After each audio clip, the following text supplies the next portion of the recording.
In this video lesson, you will discover how to draw a model standing in contrapposto with the knowledge of body anatomy and proportions. Life Drawing by Vladimir London. I will make this artwork on manually toned paper in pencils. Let's begin with the skeletal anatomy of the figure in Contrapposto.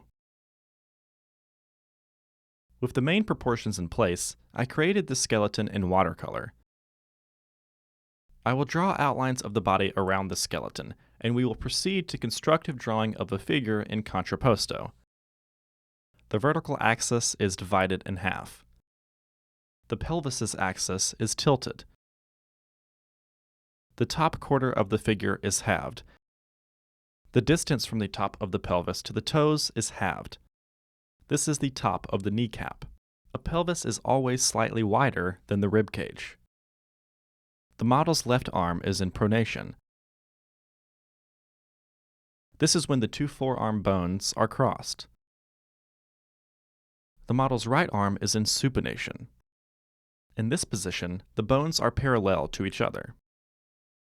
I will now make one more drawing of the same pose. The middle of the head coincides with the level of the eyes. The face is divided into three parts, thus locating the eyebrows level and the base of the nose. 1/3 of the face is used to locate the pit of the neck. The distance from the pit of the neck to the pubic bone is used to locate the top of the kneecap and the top of the pelvis. Another hip line points to the top of the head in this view. The height of a face is comparable to the breastbone measurement. As the name of these muscles indicates, adductors pull the leg towards the center of the body.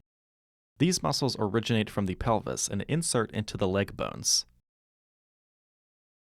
The side portion of the buttocks muscle shapes the hip. The biceps originate from the shoulder blade and insert into the radius bone of the forearm.